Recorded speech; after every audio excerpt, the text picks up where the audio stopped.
in the moment tonight, I want, if I could, to take a moment and to remind us all to think about where we came from and to celebrate those moments, right? And to think about where we came from because it tells us not only where we are, but where we are going to go. And it's some true stuff. Like you got, especially as we sit here, it's Black History Month, we're getting ready to close out Black History Month. And I sit back and I remember the shoulders of the people that I stand on. And Myrlie Evers, Medgar Evers' wife, the civil rights leader, at the March on Washington 50 years ago at the 50th anniversary said, you know, she never remembers seeing young folks, young African Americans on television. And, you know, yeah, I have this Fowler show and I'm with you guys every week, every day, depending upon how you watch it.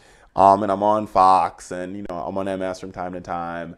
And, you know, you never take a moment out to sit back and smell where you've been and see what you've done and document it. And then that comment resonated with me. 50 years ago, there were no Richard Fowlers, there were no Roland Martins, there were no Angela Rye's, there were no Zelina Maxwell's. We weren't here. We weren't here. And I think you go further. 50 years ago, there were no Leslie Marshalls, there were no Cenk Uygurs, there were no Anna Kasparians. We weren't here. We weren't here. We weren't able to speak our voice and speak our mind and be part of this American dream. And as I sit back and I reflect on that, and I reflect on all those folks who made it possible for me to be in the space that I'm in, for me to sit here at this news desk, behind these lights, in front of this set, a lot of folks had to trailblaze the path, whether it be Kathy Hughes or whether it be Oprah Winfrey or whether it be Tom Joyner or whether it be Michael Baisden or whether it be all those people that broke down the walls that allowed me to be here and to talk about it, to speak my truth and to tell my voice and to use my voice and to have my voice join the choir of all of those every day that wake up and fight for justice.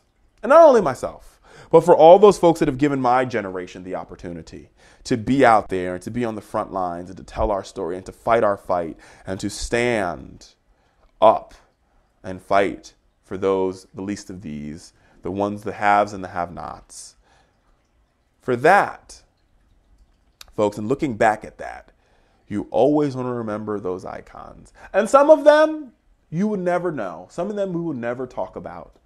Like the 333rd Battalion in World War II, the only all-black gunner group in World War II that helped fight the Battle of the Bulge.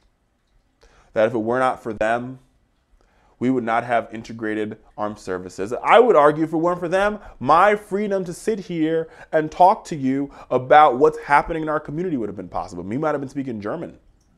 Or if it wasn't for the Tuskegee Airmen and their willingness to stand up and show not only are black men capable, beyond being capable, we are damn good at what we do.